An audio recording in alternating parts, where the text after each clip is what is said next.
Hello, everybody. It's Stephen and Walter here for another episode of So Chatty, and today we're talking all about threads. But before we get into that, let's take a look at some of our current projects and do some announcements as well. So, right off the bat, did you bring your shirt to No, show? I just brought the one that I'm wearing. Oh, that's not the one you're working on? No, that's not the one I'm working Oh, on. I thought it was the one you were working on. Well, Okay, I could get it, but anyway. that's fine. Well, it looks like this, as they It's all got do. cats on it, like that. Yeah. In fact, that's almost. No, I don't think No, that's the it's same. different. Yeah. It's different. It's another pussy shirt. I love my pussy shirts. Yes. Okay, well, in that case, let me show you what I've been working on here. All right, so this is Stephanie Stitch's pattern called Cozy Star Quilt. It's been a sew along. I now have the top completely done. I've had the last instructions for assembly. I have it all assembled. I have the borders on, as you can see, and I do now have it quilted. I haven't bound it yet. I just did it on Lucy this morning. That's why you're not seeing it. And, well, I did run into a little problem, which is too bad because this quilt I kind of thought had the potential to enter into a quilt show in my area next June, but I don't think I can now. But I'll say more about that on the Idiot Quilter this week, so stay tuned. Teaser. And I needed a palette cleanser. I had no intention of doing another Christmas quilt, but I did. And this is all gnomes. And yes, the first thing you're going to say is, my God, that's busy. Yeah, it is busy on purpose. And I showed 2 blocks of this. I had no idea where this was going or what it was going to look like when I got finished with it. I just made the blocks with the stars on it. I had these gnome fabrics that were Christmassy ones sitting in my stash. I thought I should use them. And this is what I created out of it all. So, one subscriber, she did admit she was not a quilter, but it bothered her that I had not, in the little blocks, in all of them, fussy cut so each little square block had a complete gnome in it. And I get what she's talking about. But the reason I didn't, well, there's a very good reason why I didn't. 2 reasons, really. And I will talk about those reasons on the Idiot Quilter next week. So stay tuned. And for fun, for Halloween, this is an in the hoop project. Another thing you can do in your hoop, and we've talked about these before, it's an in the hoop applique, but this one, the pieces, it's quite large. He has a little wingspan there of about, probably about 18 inches or so. Now you're going to say, but how can you do it all in a hoop, one hooping? You can't. You do it in pieces, but instead of sewing it on your sewing machine, the file actually is set up so that the embroidery machine sews the pieces together. And that is something we never did discuss on our past series on machine embroidery because it's not something I do very often, but it does work and it's actually very, very easy to do it. Um, I like kind of those projects now that I know how to do those kind of things because it's like when you're finished with the whole project in the hoop, you don't have to go to your sewing machine and start putting pieces together. It's all there and they line up properly as well because it's designed for that and has little guide marks for you on how to do it. So yeah, this is called Dracula and I like him. I think he turned out quite nice and he looks really good and he's quite a size. He's pretty big. So that's what I've been working on. Let us get back over here. So announcements. Well, we might be interrupted today at one point because we are expecting our new toys to arrive, our new iPhones and our new iWatches. They're supposed to come today. So if we have a cut in here at some point, you'll know that we've gotten those. We'll talk more about those on Stephen and Walter Live, of course, on Sunday. But we have Sewing with Stephanie and Stephen on Wednesdays as usual. We've had a few new people the last couple of weeks, which is always nice. And everybody is welcome. But it's not a way of apology. But I'm just going to say, when we started sewing with Stephanie and Steven, one of the things that we wanted was a drama-free zone. And it has worked out fine with that. Everybody has a good time. Everybody's supportive of everybody else. But given the political climate right now in the United States, it tends to, well, as naturally as it would, it tends to turn around and we get into political discussions. And so I kind of ended that and said, no, we aren't doing that anymore. And I probably went into teacher mode and I sounded a little bit severe. So I didn't mean to hurt anybody's feelings or anything like that. I think everybody there understood that was it. But it's just that we've heard so much about the American politics, and, you know, Americans have heard a lot about it. We here in Canada certainly have been following it and have heard a lot about it. And you can't turn on anything on the internet. You know, YouTube has got it all over it. People are putting up videos about this, that, and everything from both sides of the debate. And we're tired of it. And the whole idea of having a sewing group is to get away from that kind of stuff. So we kind of had lost our touch with our roots, and I've brought them back into effect. So if you want to join us and you've never been on with us before, just know that we stay away from, you know, the three big topics you should stay away from: religion, politics, and the weather. Well, we don't stay away from weather. That one comes up a lot, but that's the lesser of the three evils. So yeah, so join us. We don't discuss politics, okay, or anything like that. Okay, so fall retreat is the registration for my fall retreat, the Idiot Quilter Fall Retreat for 2024, is coming up very soon. Registration is on Saturday, begins Saturday, October the 5th at 9 a.m. Eastern Time, my time. And there is a video up on my channel that tells you everything about it.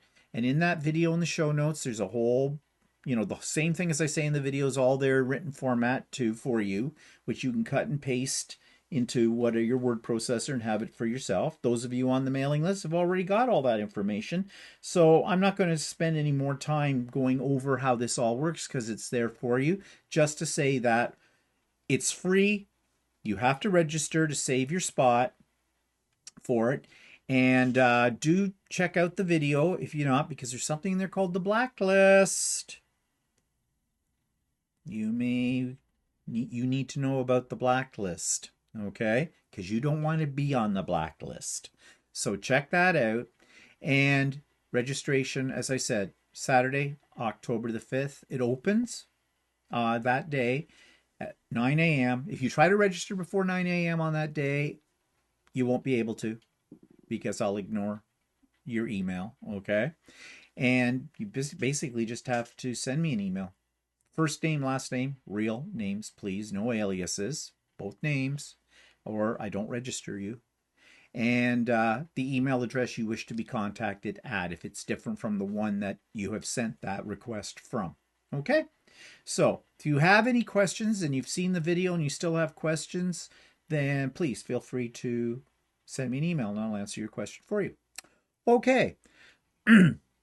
That's all that's coming up right now. So we're going to talk about threads.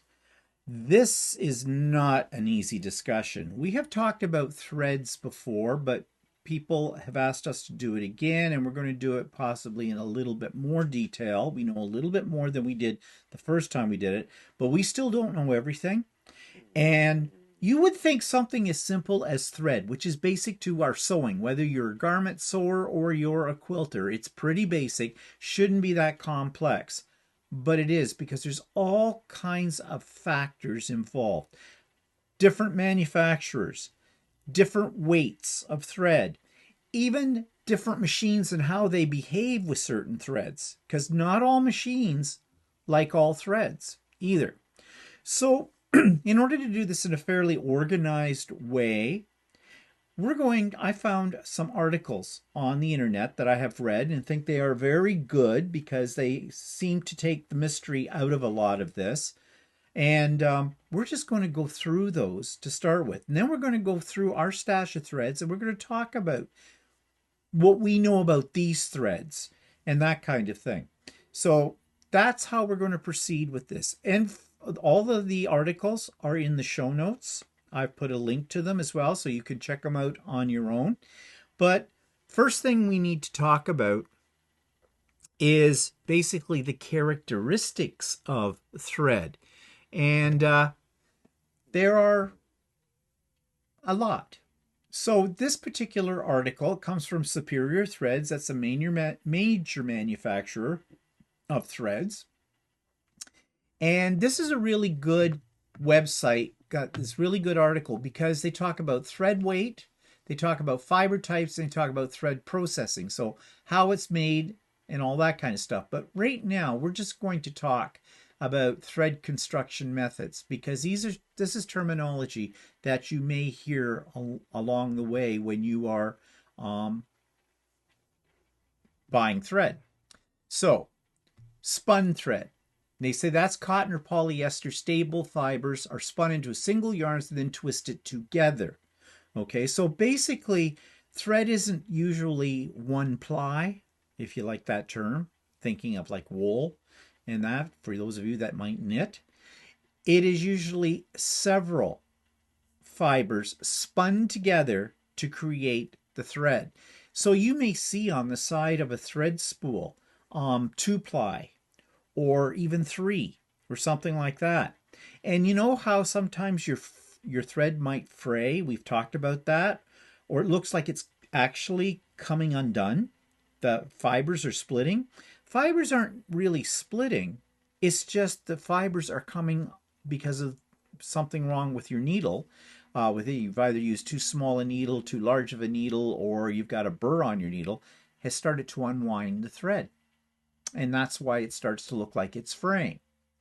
Then there's something called core spun thread, which is thread that's wrapped around a filament of polyester fibers. Now, this is important because everybody knows about cotton thread and everybody knows about polyester thread.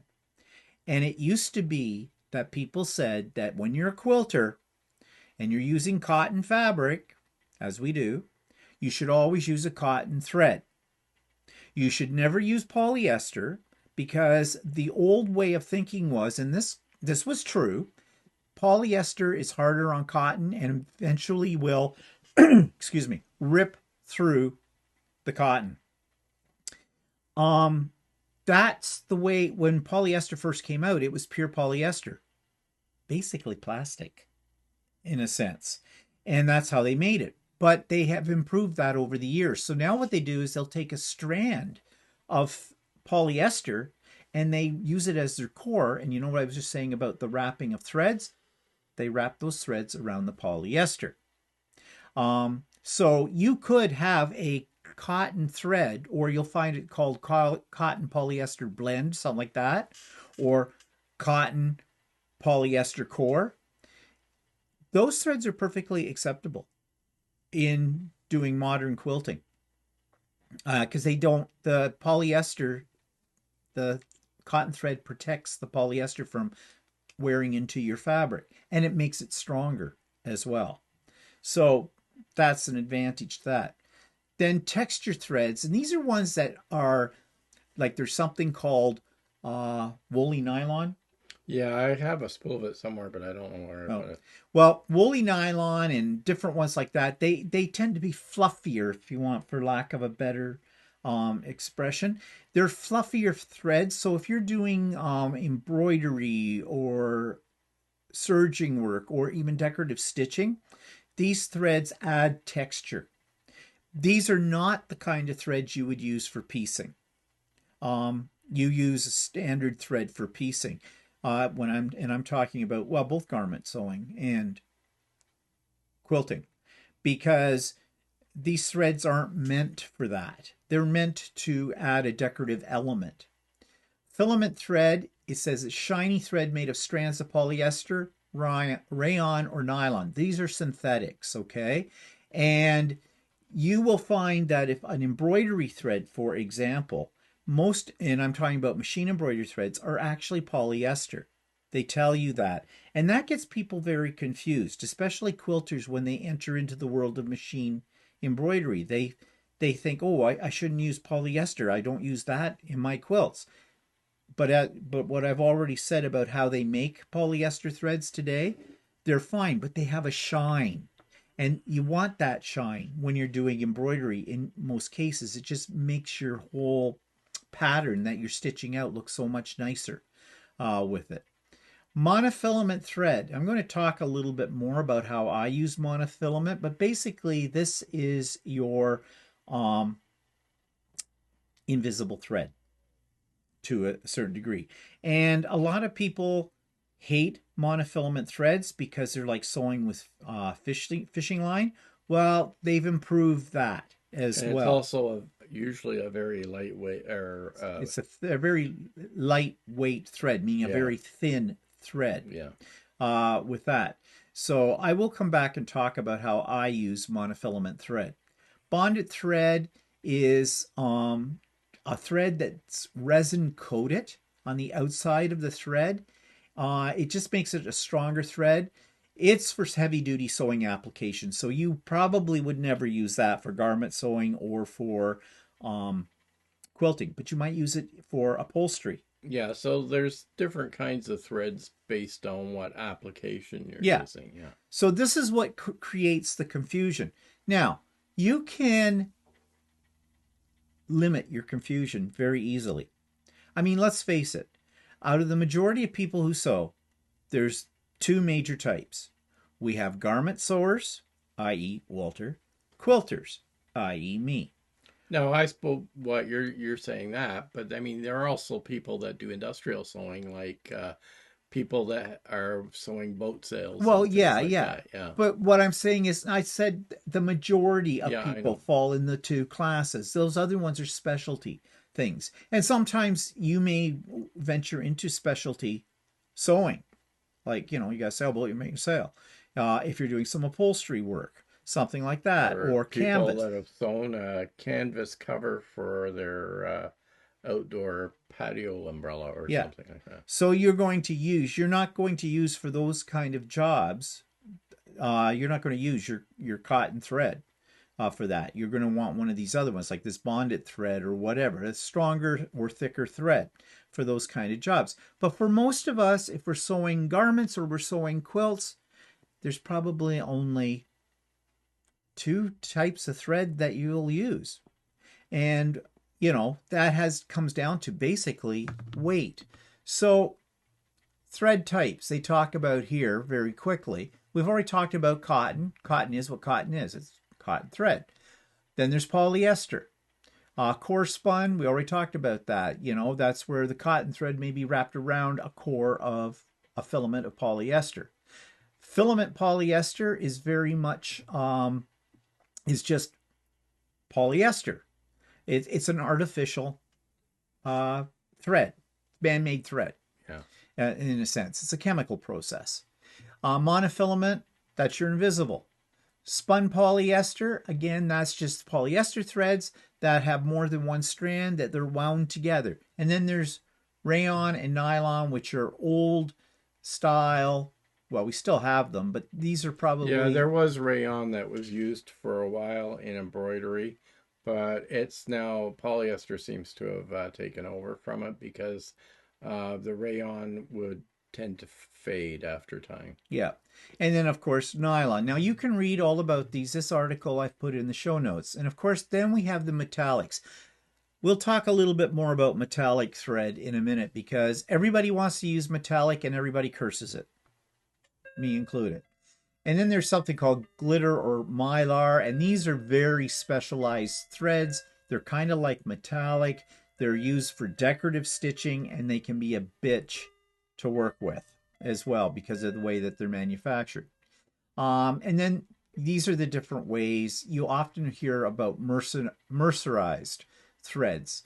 And that's just here, as they say, the cotton fibers are in a caustic solution, which causes the fibers to swell and allows for better penetration of dye and more of a shine to the thread, that kind of thing. You'll often find that on the side of a thread. Certain brands, especially, will advertise that they are mercerized, and that's what it means. And then there's gas thread, glazed or coated. So these are things you can read about. We're not going to get into it because, quite frankly, I, for the most part, never use these. Now, this one, they mentioned King Tut thread, and I have a spool of King Tut thread right here. It is a very nice thread. I have several spools. It tends to be a little bit the pricey side, a little bit more than, you know, Aurifil or some of those ones. This one happens to be variegated. My sewing machine doesn't really like it very much, although mind you, it could have been that when I first got these, and I got these when I first got into sewing, I didn't really understand that I probably wasn't using the right needle for them. And I haven't really gone back and Actually, tried I've them. got a couple of King Tuts, and I didn't bring one down, but I have used mine, and I haven't had any problems with it. Now, one thing they tell you here says use a top stitch 90/14 needle, which is nice that they tell you actually which needle to use with it. Not all threads do. No, actually, that is quite nice. Sometimes you have to look up on their website what kind of needle that they suggest to use, or you just know over time which ones specific threads use with specific needles. Yeah. Now, when they say that this particular brand of thread has been gassed, it means what they have done is they pass it through a high-speed heat source and burn off the lint. These are less linty than a lot of other threads. I think it's less linty than Aurifil.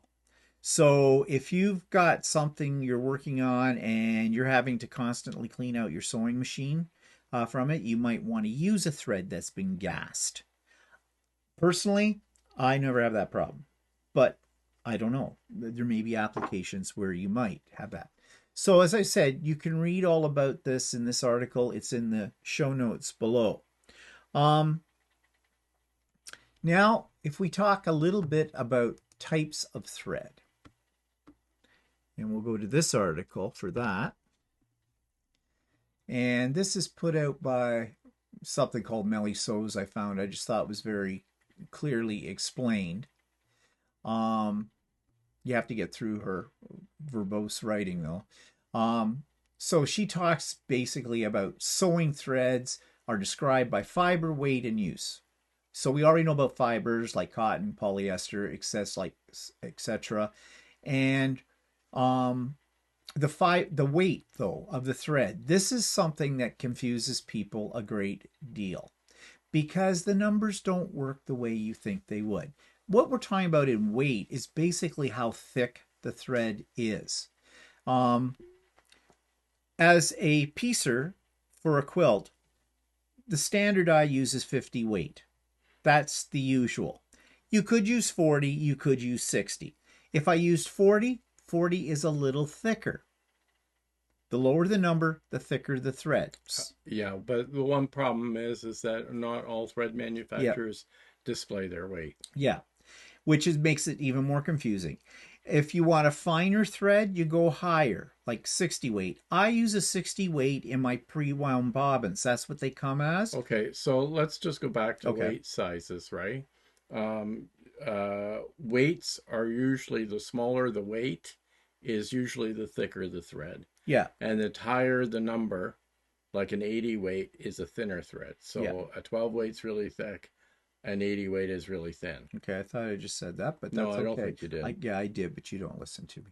Anyways, Walter just even clarified it a little further. So the higher the number, the thinner the thread. Thicker. Oh, yes, thinner. Yeah, sorry. Sorry, you're right. Right. Sorry. Excuse me. But here's where it gets confusing because needles have numbers, right? And so if you're using a 90/14 needle, 90 is metric, basically, European. Mm-hmm. The regular number is a North American number. Okay. So if you're using a 14 needle, like that King Tut, they said they wanted you to use a 14 top stitch needle. Okay. If the number, now in thread, the higher the number, the thinner the thread. In needles, the higher the number, the bigger the opening in the needle. So a 12 has a smaller hole than a 14. Okay? See how the confusion goes? It works in the Yeah, reverse. and some threads that are you can use like you don't have necessarily one specific needle per thread. There are some threads that can go like a 30, a 40, and a Mm-hmm. 50 weight thread may all be okay with a 9014 needle Yeah. or less. Like if you get up to a 50 weight thread, you can use an 80 12 or 12 needle at that point too. But it still will work with a 14. Yeah. So So, yeah, you see, this is where all the confusion comes in. And remember, I said at the beginning of this, not all, you have to get to know your sewing machine and what threads it likes. For example, there's one brand of thread that my Janome does not like, and that's Sulky. And Sulky is one of the major manufacturers of thread. For some reason, it and just doesn't like it. my Janome works fine with sulky. Yeah, so there you go. Um, so you know, your machines can be temperamental with your threads. So in this particular article on types of threads, they also talk about heavy duty threads, machine embroidery thread, elastic thread, invisible thread.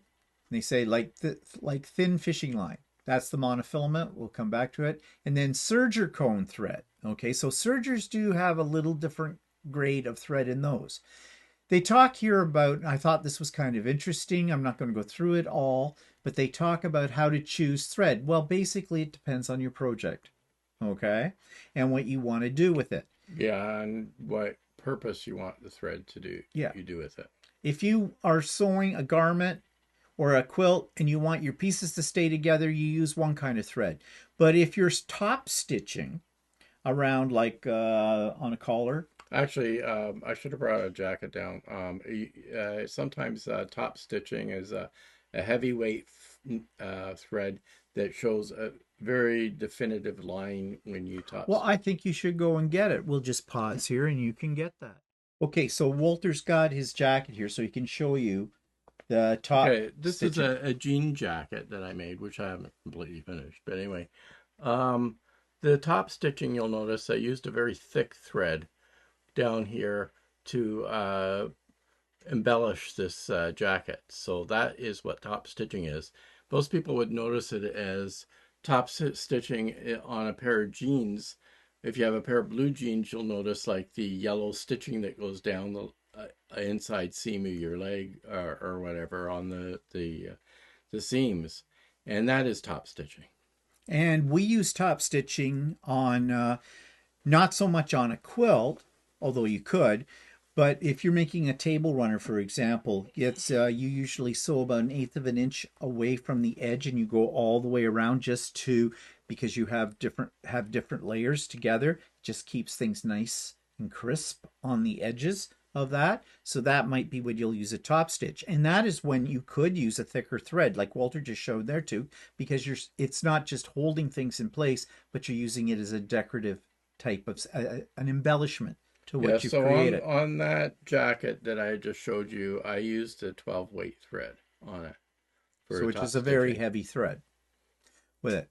Now, back to this article though, there's some very interesting points here that I want to point out to you that this person talks about. She says here, match your thread type to your fabric. So thinner fabrics might need fine weight or all-purpose thread. Very heavy fabrics need heavy-duty all-purpose thread. If you're sewing a delicate fabric like a fine silk, Undergarment.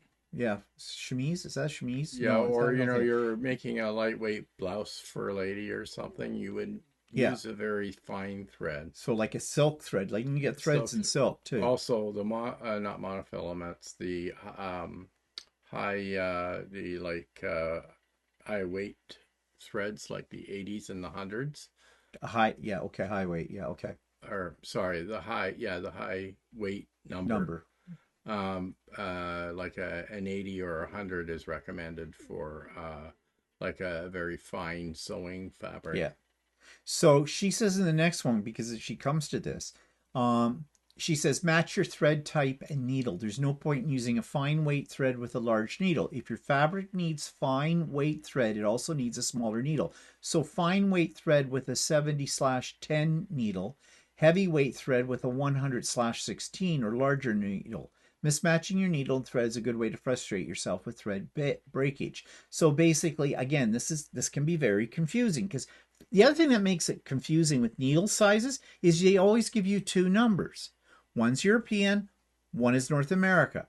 The second number is the North American number. So a 10 needle and a 16 needle, the 16 needle has the larger eye than the 10. Okay, so if you're using a really fine weight threads, for example, say you're using 100 weight, which is almost invisible, it is so fine, then you want a smaller needle opening so the thread isn't bouncing around in the eye and it'll start to fray. So if you're having, that's one of the things you can check on, no matter what you're doing.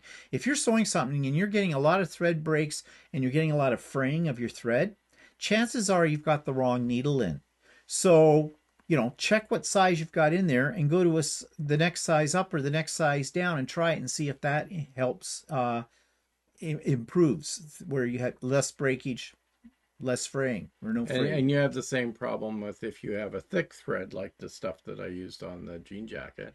It's a 12 weight, and it's recommended to use the 16 or the 100/16 needle. And I accidentally had a 90/14 needle in when I was sewing with it, and my thread started to fray really bad. Yeah. Now, she goes down here and says, when in doubt, I use all-purpose thread and an 80/12 needle and sew a scrap piece of fabric to test. Okay, that's good advice, except for I take exception to this all-purpose thread. I don't know what all-purpose thread is. Well, see, the problem is that there's a company called Gutermann, and they sell something called an all-purpose thread. See, I don't think a thread can be all-purpose. Well, they call it an all-purpose thread, but it's actually a 50 weight. Yeah, so, which basically what they're doing is they're making it easier for people who aren't sewists or don't sew on a regular or quilt on a regular basis. And they're just, so they don't confuse them. They're saying, yeah, use this thread. It'll work for most of the things you're going to be doing. And they call it all-purpose. But that's Gutermann. I don't think Aurifil has an all-purpose thread. No, but they do. They will call, if you look up at Aurifil's site, they will call the 50 weight and the 40 weight an all-purpose thread. Yeah. Okay, so basically they're the middle of the road threads. They work for most things. Now here, number 5. This is danger. Danger, danger, Will Robinson. Remember that you may need to adjust your machine tension when switching to thicker or thinner threads. Maybe. I mean, if you're going for a really thick thread, you might. Oh, yeah. Well, the other problem with thick threads, like the stuff that I did the top stitching with, you can only use that as your top stitch. You have to use a smaller thread in your bobbin. So in other words, you don't match. You don't use the same thread on it. Anytime I see anything about tension, I quiver, because once you start getting into tension adjustments, and most modern computerized machines have auto tension, do it at your own risk. Okay, I know there's lots of people who are very comfortable with that. They use a lot of decorative threads, they use a lot of different weights, and so they switch all the time and they know what they're doing. I am not one of those people. Well, actually, I used the thick thread before, and I didn't have any problems with that on my machine, and I didn't adjust the tension on it. Yeah, okay. But, again, you know your machine best and you know your style best. Now, this is interesting. We were talking about thread weight. She explains it a little bit more. So thread weight is the number of lengths of thread okay, let me read this again. The number of lengths of thread make up a certain weight of thread. So a higher number indicates thinner thread because more lengths of thinner thread are needed to achieve the same weight. Now, when I first read this, I'm thinking, oh, well, they're talking about how many strands. No, what they're talking about is length and how much is on the spool. Okay, and that's the weight. So you would need thinner threads going to give you more, this is hard, more windings on your spool to make up a certain weight. God, this is hard to explain. Well, actually, they do it a different way on from what I've read. Is they do it by weight of the thread. Physical weight. Yeah. You mean like they take a spool of thread, put it on scales? Yeah, like Tex, Tex, Yeah. is weight in grams of 1,000 meters of thread. Well, that's what she says here. A Tex 25 thread would mean 1,000 meters weighs 25 grams. Yes. In my way of thinking, this is too much information. So a Tex actually is I had this written down here. Tex is actually there's different things called Tex, denier, and Yeah. cotton count, NEC. Yeah. And there's also something that Guterman uses as Mara. Okay. You don't need to know this. Yeah, but Tex and ticket and Mara all equal the same thing. Yeah. But you don't need to know that. Because you're not going to walk into your local quilt store or place where you buy your thread and say, I want the 25 text thread, because they don't talk about it in terms like that. Well, tech works the same as weight as well. So like you've got your lower tech is Okay, like way too much information. okay. No, Way too much information. All you need to know is what weight of thread do you need for the project you're working on. Do I need a 50 weight, a 40 weight, or 60 weight? If the number is high, the higher the number, the thinner the thread. So I do need a thin thread or a heavyweight thread. yeah. That's all you need to know. The rest of the stuff is like for those who are extremely into the high tech process of manufacturing threads. That's the only people. And the text numbers work the same as the weight. So Yeah, okay. Again, too much information. Okay. but I'm just saying that some threads will say text on it and some threads will say weight. Any thread that we buy for any kind of sewing that most of us do in North America, go into a sewing store and ask them for text, for a certain text for thread, and they'll look at you and go, huh? What do you want? Well, it also depends on the brands. Like if you get Orfeld, they go by weight. If you go to Guterman, they go by text. So it depends on. Well, I have a simple solution for that then. Don't use Guterman. And Metler is confusing as hell because I bought a Metler spool that has no weight on it at all. Okay, so now that we've completely confused you, because I know I'm confused, just ignore the last 5 minutes. Okay, moving on here. This I thought was interesting because you hear this. People say they got all this thread that was their grandmother's. It was in a big jar. Can you still use it? Well, there is a lot of different opinions about this, but this particular article says, yes, thread has a shelf life, though it is hard to say exactly what the shelf life is. This question most often comes up because someone has inherited sewing supplies, including vintage thread. My advice for vintage thread, if it's pretty and you want to use it as a decor, keep it. If not, throw it away. Okay, this is what I heard about how to test your thread if it's not good. Take out a piece, take a length of the thread, put it between your hands, stretch it until it snaps. If it snapped immediately, it's probably not good enough to use anymore. If it's still holding there and it took a fair amount of tension for it to break, then it's probably okay. Now, this also goes with the quality of thread. You know, if you buy your thread at the dollar store, you deserve to have problems. That's all I'm going to say about that.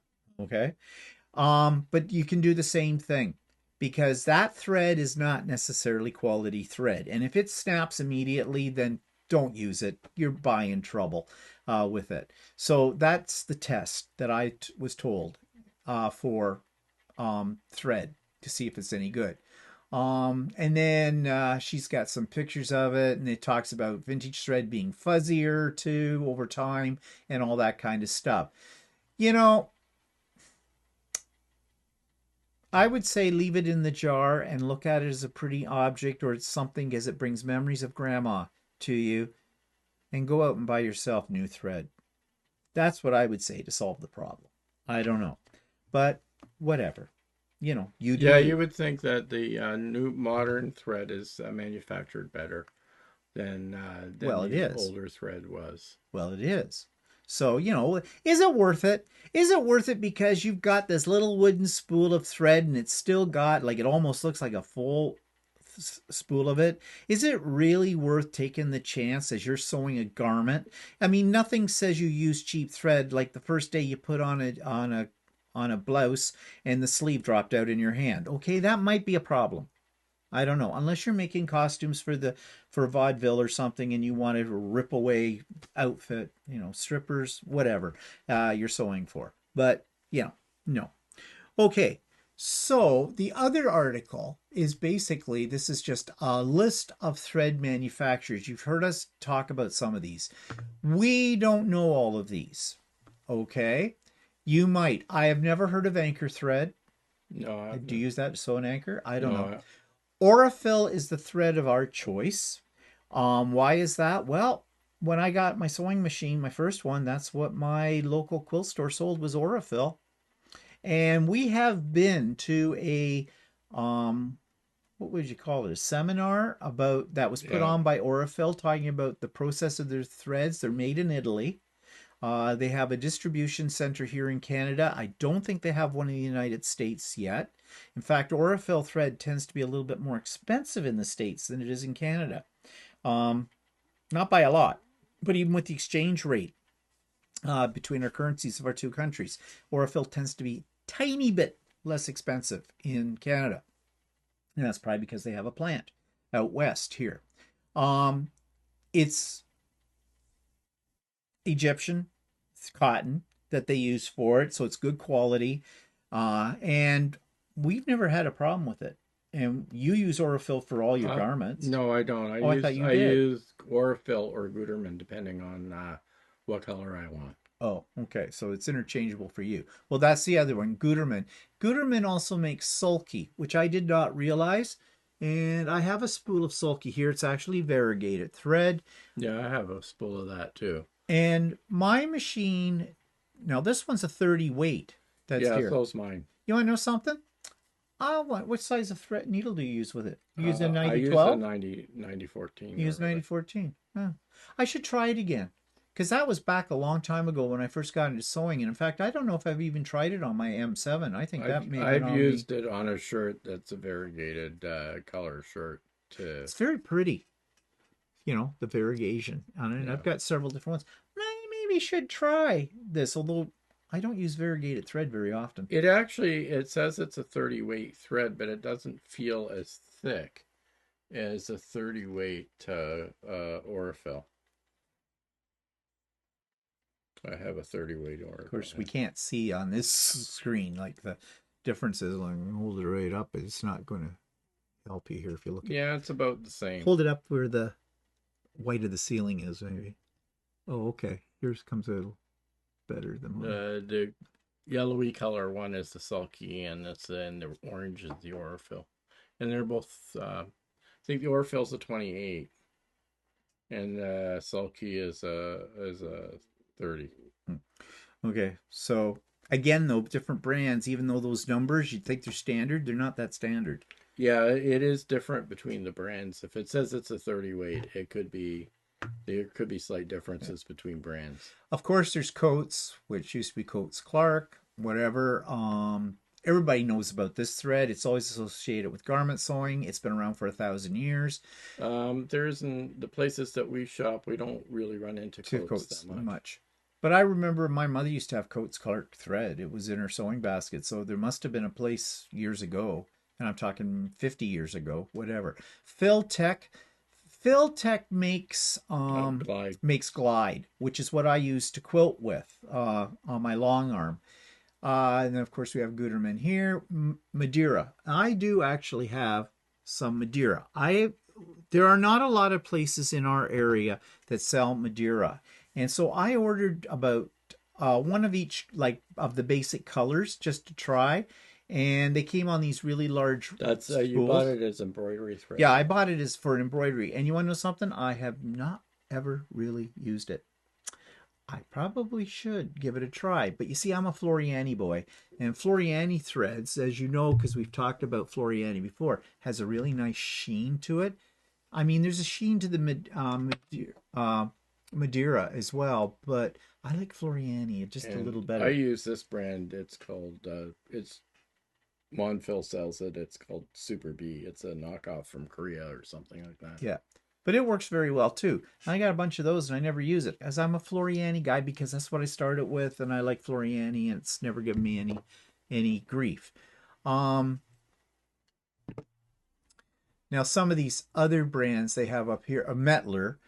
You had some Metler, didn't you? I have I have a couple of metlers. I have used it for a couple of garments. It has a very good reputation.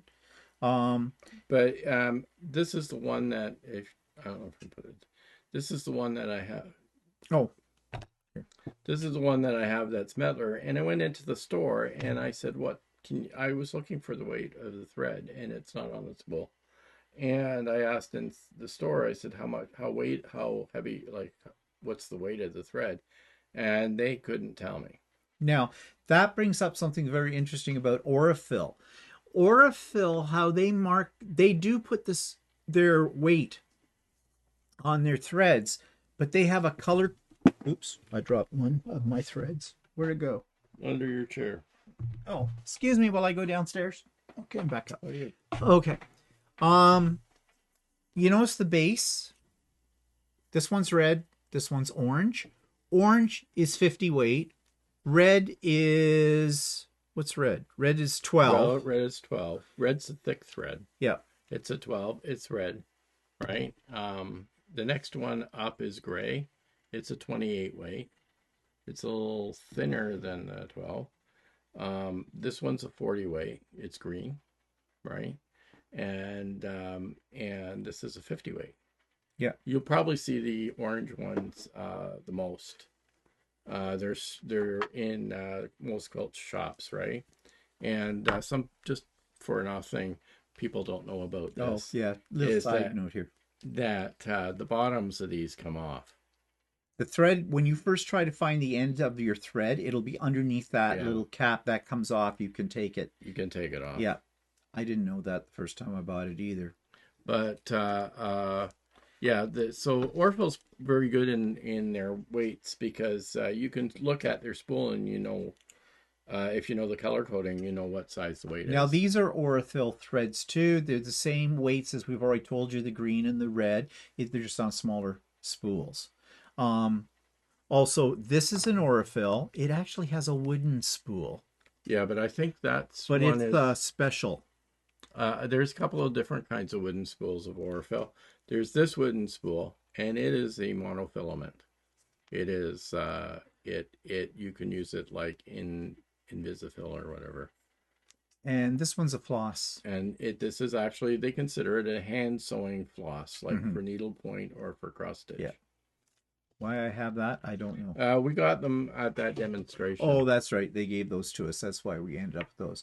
But the one I use the most is right here. And this is and Aurifil comes in all kinds of colors. They're very, very pretty. Walter has many more colors than I do, mainly because for Christmas one year I bought him a lot of colors for garment sewing. Whereas when you're quilting, when you're piecing, some people I use white.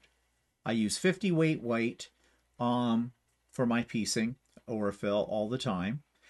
I do have some other colors, but I seldom ever use them.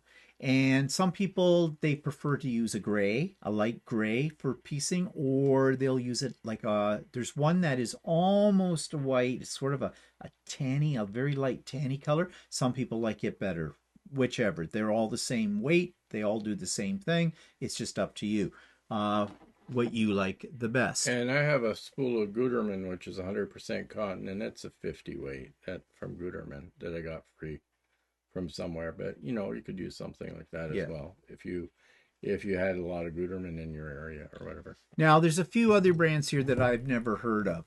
I don't know what this is. Uh, SAs, that's from South Africa. I don't know. Presentia or something. Presentia. Superior, of course. Superior is a big name, and Wonderfil is a big name as well. YLI, I have no Yeah, idea. YLI produces a lot of top stitching jean Hmm. thread. Um, what do you call it? Cleaner Supply sells some of those. So, yeah, so those are popular brands of thread. Uh, that now, then there's things called like specialty types of threads. And well, first of all, this is a monofilament thread. It is by Superior. Monopoly, they call it. This is matte white. I use this, and now look, it. The one thing I don't like about it is it's so fine. This is probably about 100 weight. It look, you can't see that, can you? Like I can't even put it up against Yeah, anything. you There, barely there. see it. Yeah. Just barely see it right there off it. This is it's not like fish line. The original monofilament threads were horrible. I had some of that one time, and you just can't work with them because they are like fish line. This is not. It's very, very fine. I use this when I bind my quilts. It's fine, it's strong, and I do machine binding. Okay. I sew it on both sides. So I use this in my bobbin and I use it as my top thread. If I go a little bit crooked in my binding when I'm stitching it on, you'll never know because you can't see it. Also, I don't have to worry about trying to match my thread color up with my binding color because this Now, blends right in. do you also use that in the bobbin? Yes, I do. Oh, That's what I okay. just said. Hello, Earth to Walter. Yeah, I use this in the bobbin as well.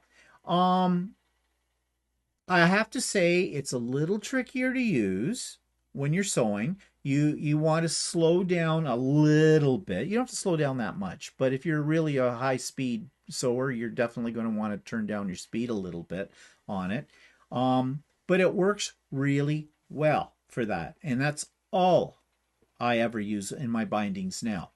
Um, so it's great. Also, when you're doing in the hoop machine embroidery, things that you have to join together with your regular sewing machine after you're done. It has several tiles. I use this to do it. What size needle do you use? I'm using a 9014. Hmm. Yep. And I could probably use a 90. Yeah, I think I got a 9014 in there. That's what my usual standard needle is. I don't change my needle for it, and it works fine in it. But if you did have a problem with it, if it found on your machine, remember, machines all have their own little characteristics on how they work with thread, you might want to drop down to a 9012. Um, 8012. an 8012, sorry, an 8012. Yeah. Um, because that's got a little smaller hole, and this is a finer thread. Well, see, that's interesting that you use 9014 for all your piecing and everything. I only use 8012s. Well, good for you. And And we use the same size thread. and I don't know why I only use 9014, but I do. It works for me. Another thing too is about the weight of threads that some people quilters like. They like to use a thinner thread, so a heavier weight, like a 60, because when you're doing something where you have to flip the corner over, on a piece or whatever, you're making half square triangles. They claim, and well, I think they're right, that that thinner thread allows for more accurate seam allowances, especially anything that has to be on like folded over from it. Um, Personally, I don't know. I've never really bothered to try, but I can see that because if your thread's a little thicker, then that's eating into your seam allowance a little bit more. So you're not quite, might not be quite as accurate. Um, some people swear by that they won't use anything less than a 60 weight, or they'll use even a higher weight number for piecing. I stick with 50. That's just me. Okay, but I think that's also pretty much the standard. Most people do a 50 weight. So just that was a little aside. Some other little specialty threads. Well, embroidery threads, of course, we've already talked about that. I use Floriani, but there's other ones on the market. There's Madeira. You The could use that. Floriani you use is a 40 weight. Is a 40 weight. The Yes. one that I use is also a 40 weight. Yeah. Um, there's That's just a bigger. it's just a bigger spool. Yeah. Well, it's not Floriani. That's Superb or Yeah, Super B. Super B. We have not yet figured out what this comes from the place in Quebec called monfil.ca, and the way they write it on their packaging, they have the word super with a capital S at the beginning and a capital B at the end. So we're not sure if it's supposed to be Super B or Superb. Have not figured it out. They're French. They do things different in Quebec. And these work fine. Some people use the glide spools, which are also 40 weight. Yeah. A lot of the embroidery threads are 40 weight. Yeah. And in the bobbin, I use pre-wound, and I don't match the weight of my top thread with my bobbin thread. In fact, I have read that you should use in your bobbin when you're sewing, you should use a thinner thread than you're using in the top. I don't know. I don't know how true that is. That's especially true if you're using a thicker thread like a 12 weight or a 28 Well, yeah, weight. yeah, You should use a thinner thread in your bobbin. yeah. But as I said, I use Floriani because I like the sheen on it. I like the color selection. I have a lot of it. It's what I started with. I have tried with Glide. Glide works fine as well. And then we're talking about machine embroidery. Yeah. Machine embroidery with it. I would not use Aurifil in my embroidery machine. One, it doesn't have a shine to it the same, so it doesn't look as nice. And it's a very linty thread, can be very linty, and that can cause you some grief. Whereas, plus you need a lot of different colors for embroidery usually. And it's expensive in comparison to this. The Aurifil thread's more expensive. This is half the price of Aurifil for a spool. Also, what was I going to say before I got rudely interrupted? Yeah, right. Roll your eyes. That'll give the fans that are all out there laughing. I should get a soundtrack. Just have a little laugh track going on for that. This is polyester. Okay. And you kind of want to use a polyester thread for machine embroidery because there's a lot of tension put on your thread as it's going through your machine and doing all the stitches. So in theory, less thread breaks, less problems with it. So yeah, usually machine embroidery threads are polyester. Usually. Yeah, and there's other types out there. There's like Gunold. There's what's the one that OESD uses? Isocore. Isocore. Yeah. We don't have any Isocore because we don't have any places around here that sell it. And Isocore is a little bit more expensive than Floriani. You can get it online. It's a nice thread, supposedly. It looks nice in things. I just have never, ever got any of it. I was going to order some of it once just to try, but, I'm afraid that I'll like it so much that I'll want them all. And, I mean, I've already got hundreds upon hundreds, if not thousands of dollars invested in Floriani thread. So now I pulled these two up because these are a very specialized thread, and you can see I still have the wrappers on them. I've had them for a couple of years, never used them. They're by Wonderfil. This one is called Rinse and Gone. It's a wash away thread.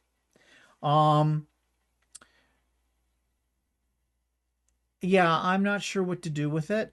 I bought it because I saw something where they're using it, and I'm trying to think if some people were using. You could use it to baste something in, or sew something in that you don't want it to be permanent. Yeah, that when you wash it, it's going to come right out, but you're not using this. You're using it as a temporary hold.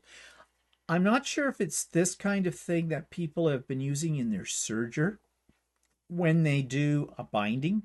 They use their serger for binding, and they claim this way. Well, no, they use the one that's this one, Iron and Fuse, it's called, and this is a fusible thread.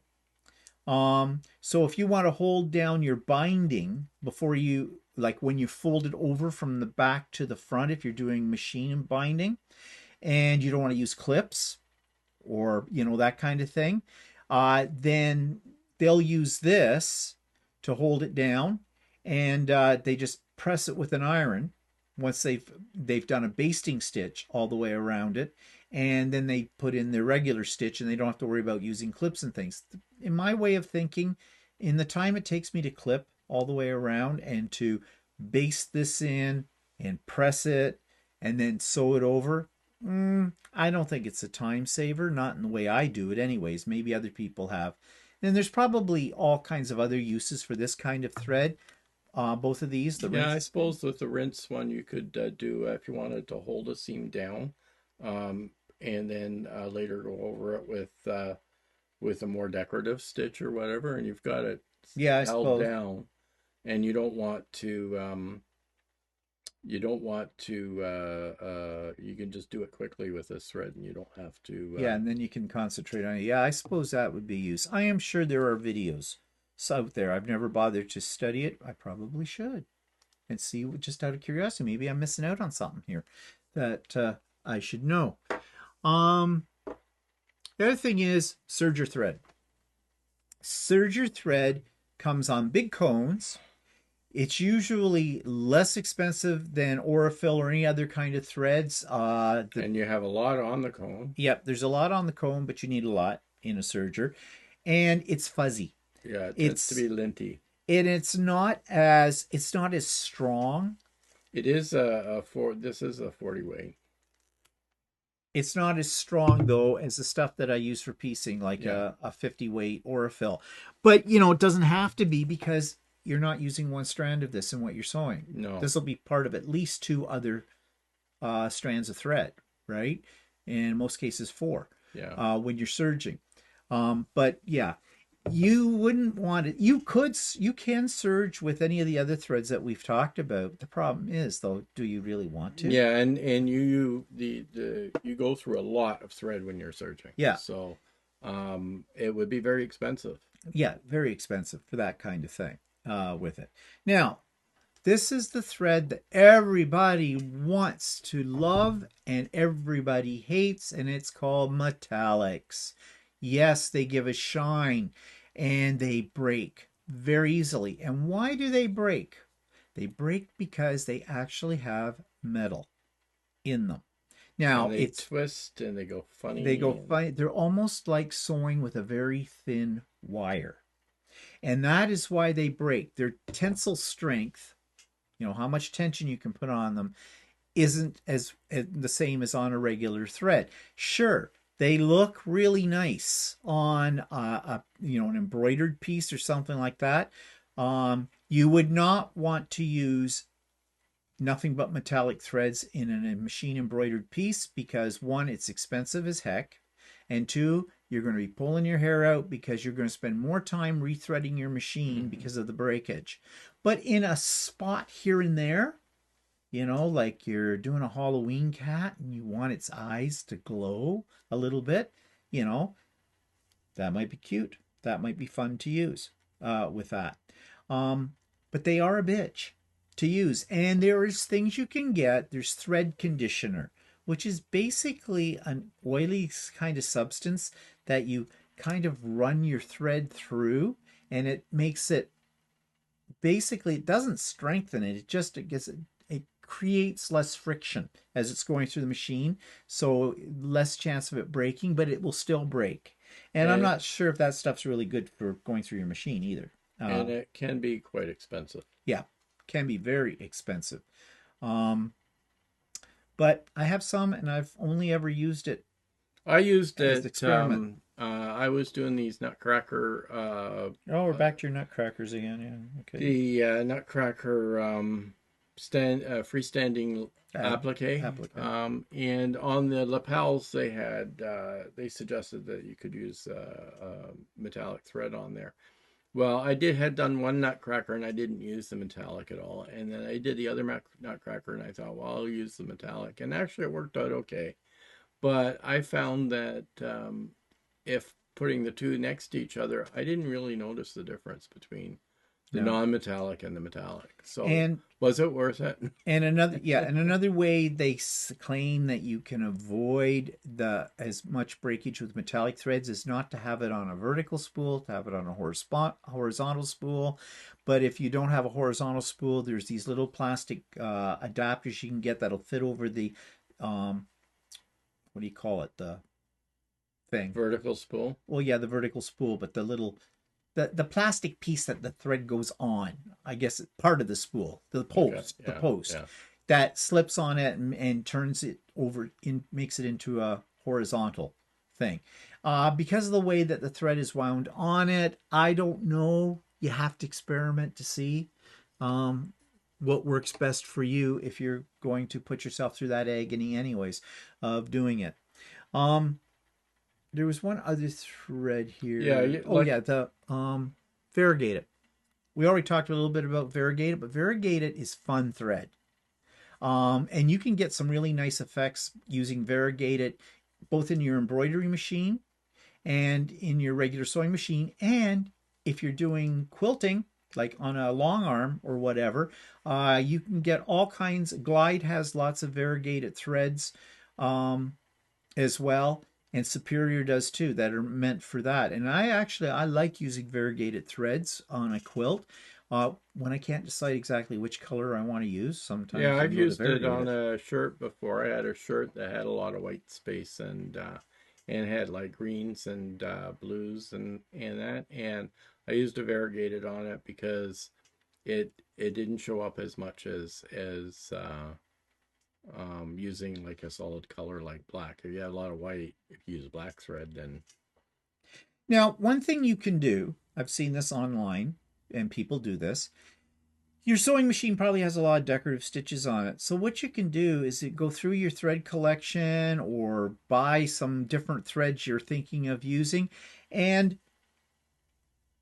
use your decorative stitches and create yourself a little, so get the thumb down out of there, thank you.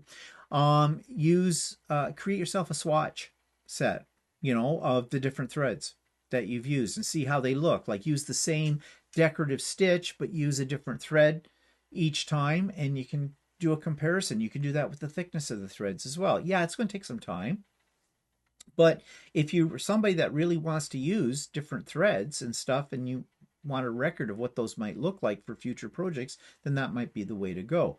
Also, if you're a thread painter, and if you don't know what I mean by a thread painter, then you're not a thread painter. But basically, essentially, it's almost like a form of embroidery, except people use their domestic machine with different weights and different colors of threads and decorative stitches and basically paint with them. Like it's all with thread, though, right? You get the yeah, idea. they're sewing dense Yeah, pieces of thread, and they will often do like a picture of a person or yeah. something like that. They are Using that. usually people who are into art types of quilts or stitching and are also probably very, very good at free motion as well, because it's a form of free motion quilting to a certain extent as well. So that's where your different threads might come in. I'm always fascinated by threads because they're so pretty, but you can go down a rabbit hole and buy every thread there is out there, but are you really going to use them all? Yeah, like Probably not. even with my garments, one particular blue will do several different kinds of blue shirts or whatever.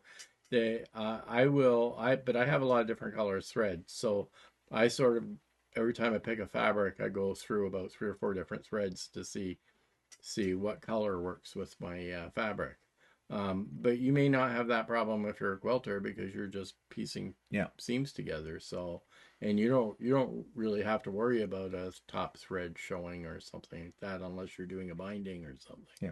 And if you're following a pattern, whether it's for garment making or for quilting, oftentimes in the pattern itself, they will recommend a weight of thread and a needle to use. In the turn, more so in garment sewing than in quilting, because in quilting, our standard is Yeah. usually a 50 weight thread for piecing. So probably most people that are quilters will probably pick a thread or use a couple of different threads until they find one they really Yeah, like and end up just using that thread. just using that thread all the time. So that's our take on threads. I hope it wasn't too confusing. I hope you know, as I said, the articles that I was referring to, they're in the show notes. It's worth reading. There's also all kinds of things on YouTube where people talk about thread. Well, not only that, you could do, if you wanted a little bit more about thread too, if you tend to use Orfil thread or you tend to use Gutermann or some other brand of thread, you can go on the thread manufacturer's website Yeah. and they explain things. Like if you go on the Orfil website and you look up like the orange cone of thread, they will have needle recommendations and bobbin recommendations for each thread. So they have some valuable information Yeah. on how to use each thread and what the purpose of these threads are for. Yeah. So, anyways, I hope you got something out of that. I hope that the people who asked us to do an episode on threads, I hope that met your requirements with it. Because now you know as much as we know, and we don't know that much. We just know what we like and what we use. So, okay, so just before we finish up here today, comments from past week. Um, okay, we talked about rulers last week. And this person said, I have mostly Olfa and Creative Grids, love them both. I do not have a lot of specialty rulers, thank goodness. I've always thought too pricey. I did, however, fall in the trap of the Twister ruler and never used it. I would like to try Quilter Select just to see. Um, the Twister ruler was the one that I talked about that I have like 3 different sizes of them, and I've made a couple of things using one of them over time, and they seem like a good idea at the time, and they're not a bad thing. It does create some interesting projects, and they have lots of patterns for using the Twister ruler with it as well. I just found them a little tedious to use for the cutting purposes because, like I said, they're more like a template than a ruler. Another person said, I use the 20-inch square ruler to square the 4 corners when I'm squaring a quilt before binding. I use a long ruler to cut the sides. Page 2. Okay. I never thought of that. Somebody wrote a reply to that too and said they'd never thought of that either. When you're squaring up a quilt, I was going to try that today and I didn't. I got so excited about using my new extra long ruler that I bought. Yeah, I said I wasn't going to buy any more rulers. Guess what? Bought one that was 36.5 inches long and 2.5 inches wide because I didn't know they made rulers that were longer than 24 inches. Anyways, I used that to square up my latest quilt today. And using the big 20-inch one would be good for that in the corners for squaring. So I never even thought of that. So thank you for that suggestion. Now here's one we were talking about OmniGrid and Creative Grids rulers last week. And Walter said he liked the OmniGrid. I said I like the Creative Grids because I didn't like the yellow on the OmniGrids and that kind of thing. Well, this person says, I like OmniGrid rulers the best because of their slightly wider lines. I apply Invisafill grip to their backs to make them non-slip. I have a couple of Creative Grid rulers and find their lines to be too thin for me. One Creative Grids rulers I like is the 12.5 by 24.5 because it's good for trimming projects, but the 2 sets of number markings on them make me crazy. The numbers always seem to be going the wrong direction. The lighting is not very good where I do a lot of my cutting, so I wear a battery-operated headlight to help me see better. Now, this is something I didn't think about, but that's very true about the Creative Grids. I have the same problem. The numbers never seem Yeah, to be going in actually, the right I direction. should have mentioned that too, is I've made mistakes where I accidentally lined up something thinking like it was an inch and a half, and it ended up being 2 inches or something like Yeah, that. I've done the same thing with them. And I didn't think about that. I was focusing more on the color. And the black lines are kind of difficult sometimes to see your fabric through, Yeah. whereas the OmniGrid has the yellow, and sometimes the yellow helps you figure out where it is. Yeah, it depends on the color of your fabric. Yeah, I find with that too. I mean, I do have some OmniGrid rulers as well, and yeah, sometimes I I do know. use those. And if you have if you're working with dark fabric like I Mm. often do, the creative groups can be. I have to really focus on making sure that I've got the right side of the ruler on there. Yeah, and then this one, and I've got something I want to show you because I was really confused by this message, and I think I have it figured out. Just a second here. Where's my... Everything's disappearing off my screen. Okay, where's like my cursor? Okay. Oh, come on.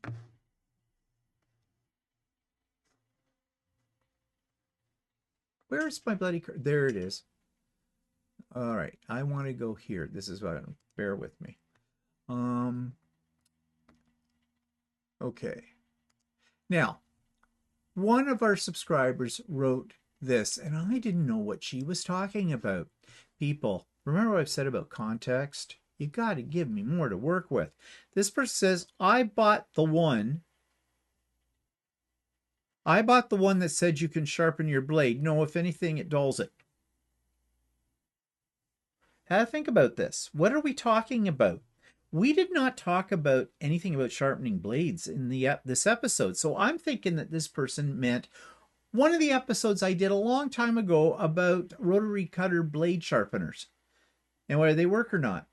But then she did clarify. Says, no, a ruler that sharpens your blade. Well, I said, I didn't have that ruler. I figured it out.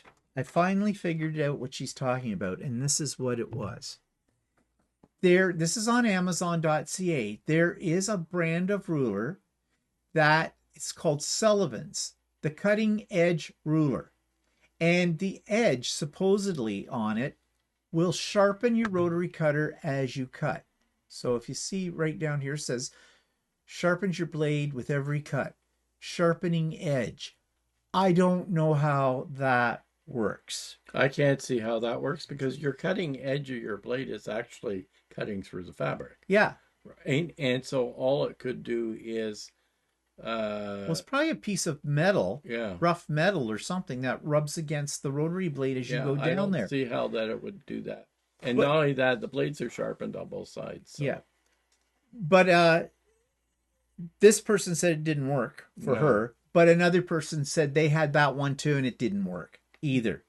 I had never heard of this ruler at all. And I'm not buying one because, I mean, people are saying it doesn't work. But it's like $35.80 Canadian for it. But yeah, that's something I never heard of before. But I could see why people might get excited by that because people are always trying to sharpen their rotary blades. And I did a whole episode on that about 2 years, maybe even 3 years ago, which my conclusion was this: buy new blades. You can't sharpen them. Okay, it's not worth your effort. What are you pointing at? Yeah, what? Give us full screen again. Okay, fine. Be patient about it. Anyways, that's it for this week. I don't think there's anything. Oh, yeah. So I still have. We seem to get everybody really excited with the idea that Walter's going to teach me how to sew a shirt. We've done nothing about that yet. We are. Walter doesn't know we are yet because I haven't discussed this with him. But I'm about to do that when we're not on here because just in case we get into a domestic, we don't want to entertain you for that way. But anyways, so that's it this week. If you have any questions or comments, you know what to do with them. Yeah, you know what to do with them. Put them in the comment section or send us an email. And if you like this video, give it a thumbs up. And if you're not a subscriber, why not subscribe? You get all this and then more for the price of nothing. Okay, that's enough for now. We'll see you next week. Bye for now. Say goodbye, Walter. Bye.